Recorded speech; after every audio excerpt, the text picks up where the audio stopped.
And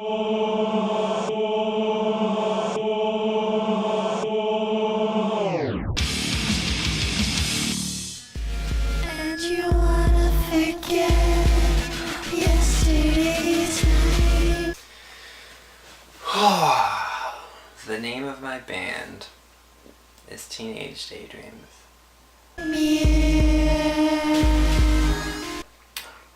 I've been a musician for 12 years. 12 years. I've been a musician for 12 years. I first played live in middle school,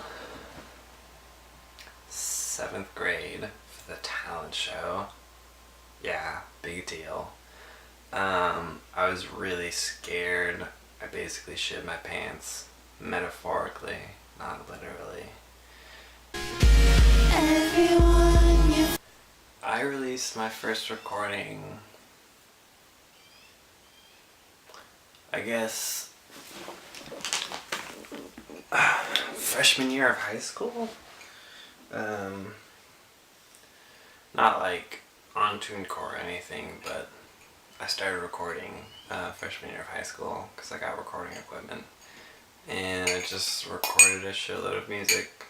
Since then, I've never stopped. I've written so much music. It's really not okay.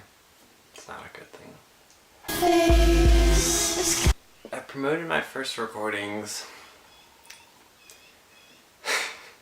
through Craigslist because I had no conception of how to promote music. So I would just kind of spam these bizarre posts all over the Craigslist, all over the world, in cities that I thought where people would listen to music, and I'd be like, hey, check out my music.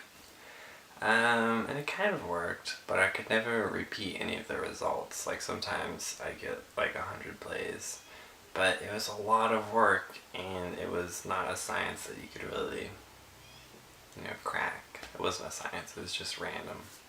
But it was interesting. It was always fun. I don't recommend it.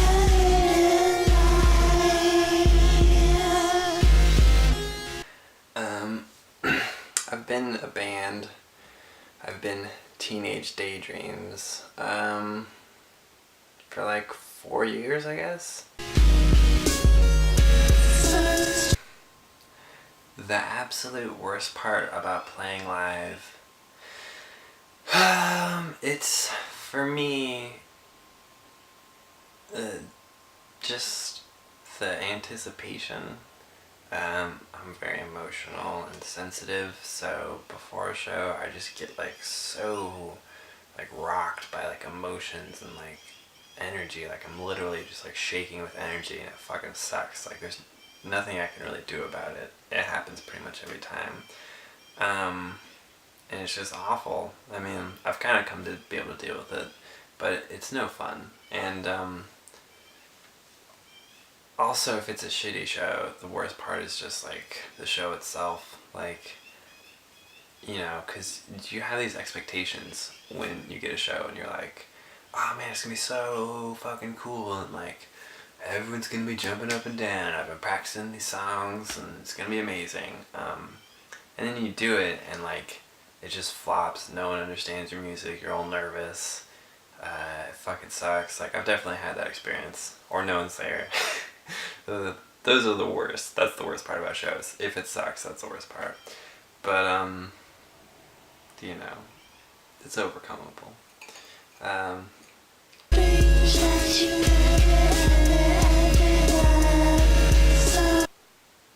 The best thing about touring, I've never actually toured before because I'm extremely poor and I live in Alaska. I mean, I did live in New York for 3.5 years, but I don't know, touring's a whole thing. I don't know if it's something I ever really want to do. It seems like a lot of time. A lot of bands lose money touring, which is why would I want to waste all that time losing money? But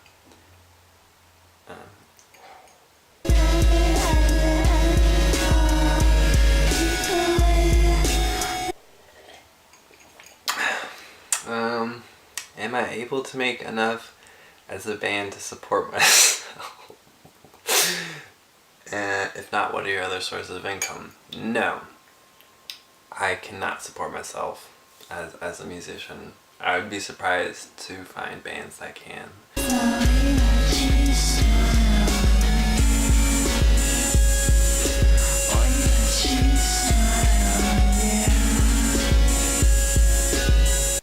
I make income through a variety of means. I have a lot of skills other than music. Like, I'm a graphic designer, I have a lot of video skills, PR skills, I have web skills. So, like, sometimes I'll design websites or whatever, get paid that way. Sometimes I'll shoot videography for people or make graphics. I worked for the news for like a year, which is really funny. I don't have like a stable means. I just use the skills that I have to find employment when I can. I think once. The big answer is no. I don't torrent. I don't steal people's music. I did torrent. I didn't torrent, but I got this free St. Vincent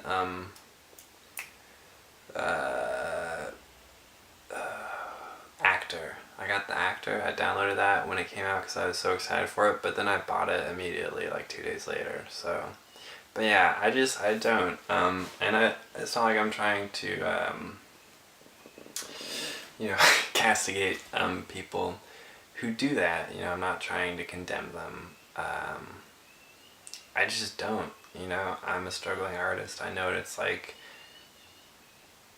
I wouldn't want to steal from another artist, It takes a lot of time and effort to make something worthwhile, to make a good product. Like, I've worked so fucking hard on my music and, like, my art and stuff.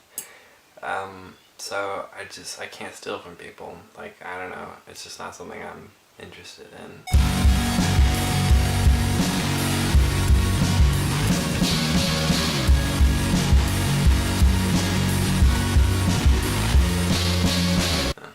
It depends on how you use it. Everything's a tool. At least in regards to this. And there's so many ways you can look at it. But it's basically like, if you're only looking to make success through record sales or digital sales, yes, pirating hurts you as a musician. But if you see pirating as like basically PR, a way to get your name out, and you seek to make money through other means of your art, then it's a good thing. So, it's just like framing. It's how you use it. But I will say, the worst thing you can do is get really mad and stomp your feet and call pirators horrible people and be like, you're ruining the industry. Because ultimately, they don't care. People are going to pirate it. So many people pirate music. People pirate my music, they tell me.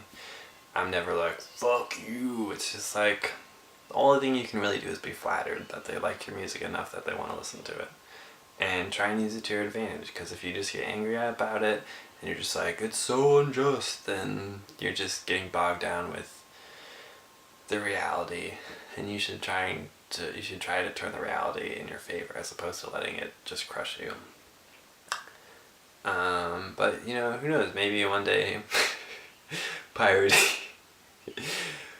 there will be a crackdown on pirating and it won't be a thing, but realistically it's not going anywhere. People will always be able to pirate your music. You should probably think of other ways to make money off of it.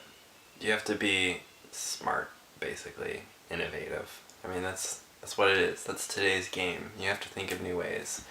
And that's just all there is to it, because if all you do is like whine about how they're stealing your music, no one's going to give a shit. They're just going to think you're whining.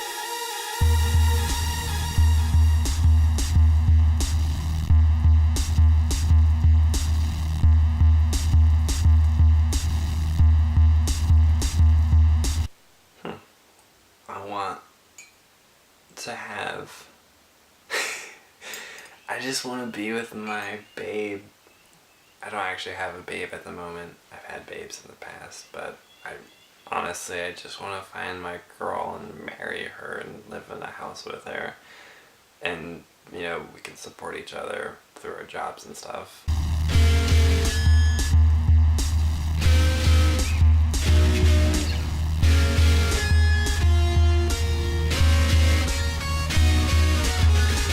I can't really say at this point, but I can say I know what my largest obstacle used to be. Or I guess it's myself. I can be my largest obstacle.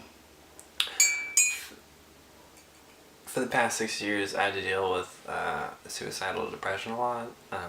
I've gotten over it, finally. But it was just such a big thing for so long, and it just impeded me in so many things.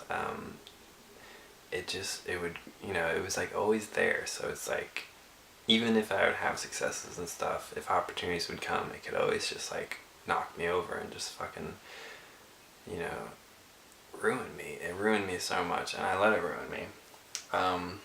Because I'm really emotional. I'm super fucking emotional. So, you know, emotions are powerful, and if you're an emotional person, they have that much power over you, that much more power over you. And I used to just kind of let that rule me, and it wasn't bad because emotions, you know, they're nice. But, you know, they can definitely control you. So, my biggest obstacle would be me, I guess. But I think I figured out how to work with myself, which is important.